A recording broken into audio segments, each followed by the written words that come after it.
grupos linguísticos. Cari fratelli e sorelle, buongiorno. Amados irmãos e irmãs, bom dia. Molti rischiano di perdere la speranza. Perante a pandemia e as suas consequências sociais, muitos correm o risco de perder a esperança. Nesse tempo de incerteza e angústia, convido todos a aceitarem o dom da esperança que vem de Cristo. É Ele que nos ajuda a navegar nas águas tumultuosas da doença, da morte e da injustiça, que não tem a última palavra sobre o nosso destino final. A pandemia ha messo in rilievo e aggravato i problemi sociali. A pandemia pôs em evidência e agravou os problemas sociais, especialmente a desigualdade.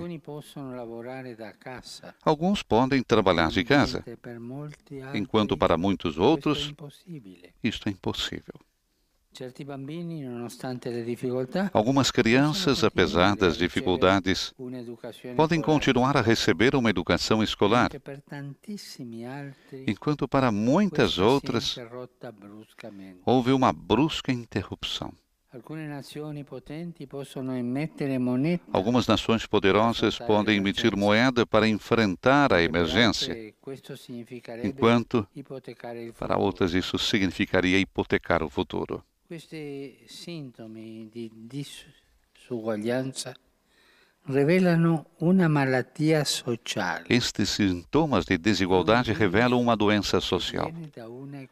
É um vírus que provém de uma economia doente. A economia é doente.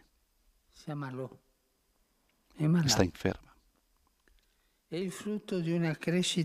É o resultado de um crescimento econômico desigual. Essa é a doença.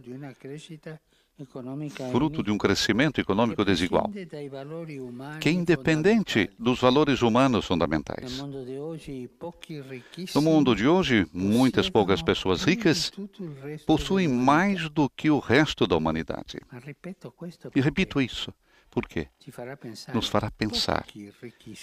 Poucas pessoas ricas, um grupo, possuem mais do que o resto da humanidade. Isso é uma estatística pura. É uma injustiça que clama aos céus. E, ao mesmo tempo, esse modelo econômico é indiferente aos danos infligidos à casa comum. Não se cuida da casa comum.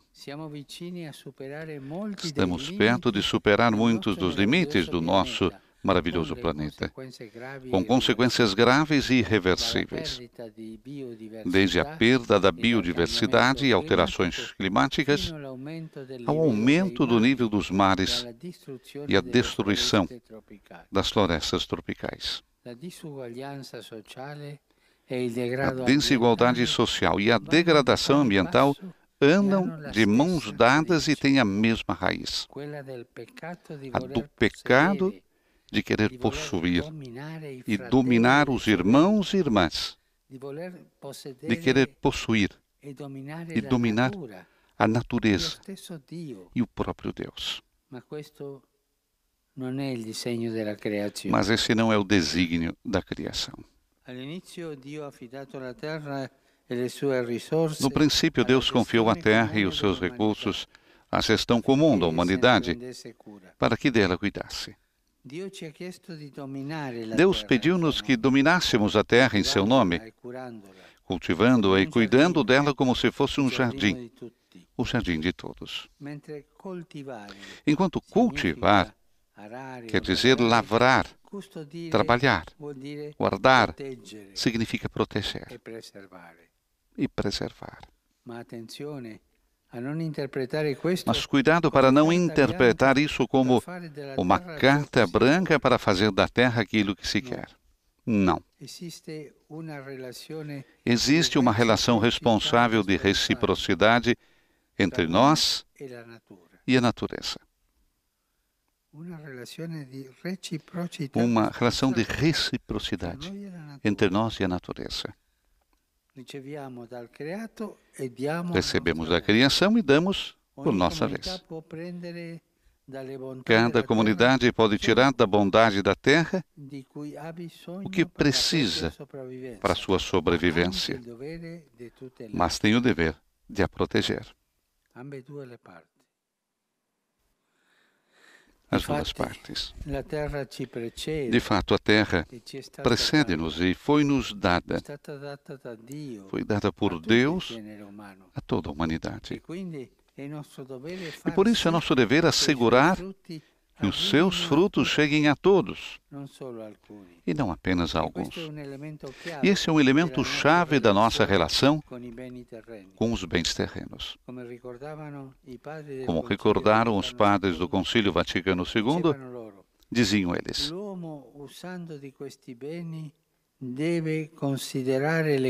quem usa desses bens não deve considerar as coisas exteriores que legitimamente possui só como próprias, mas também como comuns, no sentido de que possam beneficiar não só a si, mas também aos outros.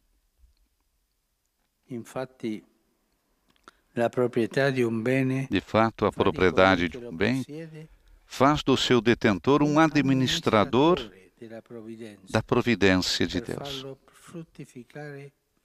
com a obrigação de o fazer frutificar e de comunicar os seus benefícios aos outros. Não somos padrões, administradores. Os bens são seus, sim, mas para administrá-los e não para mantê-los egoisticamente. Para assegurar que o que possuímos seja um valor para a comunidade, a autoridade política tem o direito e o dever de regular em função do bem comum.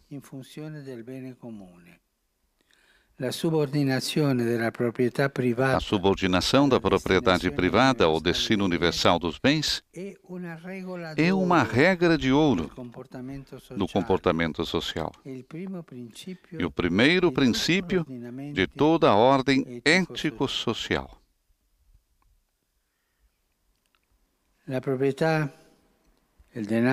A propriedade e o dinheiro são instrumentos que podem servir à missão, ao desenvolvimento, mas transformamos-los facilmente em fins individuais ou coletivos. E quando isso acontece, os valores humanos essenciais são minados.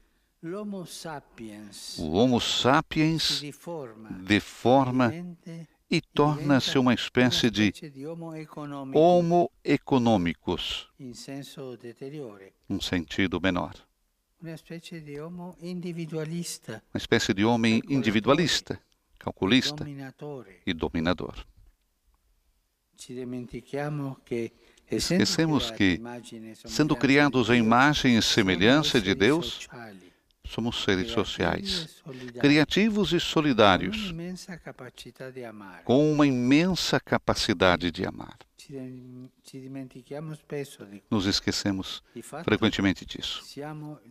De fato, somos os seres mais cooperadores entre todas as espécies e florescemos em comunidade, como se pode ver na experiência dos santos.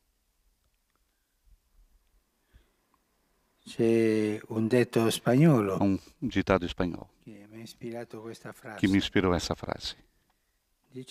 Diz assim: florescemos em racimo como os santos. Florescemos em comunidade, como se pode ver na experiência dos santos.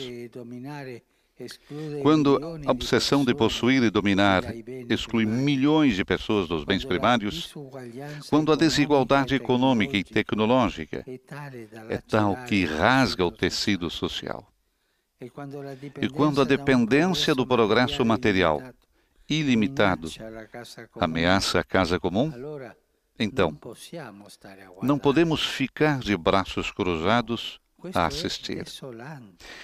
Não, isso é desolador. Não podemos ficar olhando. com o olhar fixo em Jesus e com a certeza de que o seu amor opera através da comunidade dos seus discípulos, devemos agir em conjunto, na esperança de gerar algo diferente e melhor. A esperança cristã, enraizada em Deus, é a nossa âncora. Sustenta a vontade de partilhar, fortalecendo a nossa missão como discípulos de Cristo, que partilhou tudo conosco. E isso foi compreendido pelas primeiras comunidades cristãs, que, como nós, viveram tempos difíceis. Conscientes de formar um só coração e uma só alma, põem todos os seus bens em comum, dando testemunho da abundante graça de Cristo sobre eles. Estamos vivendo uma crise. A pandemia nos colocou todos em crise. Mas recordem-se, de uma crise não pode se sair igual. Ou saímos melhores ou piores. Essa é a nossa opção. Depois da crise, continuaremos com esse sistema econômico de injustiça social e de desprezo pelo cuidado da criação do meio ambiente, da casa comum? Pensemos.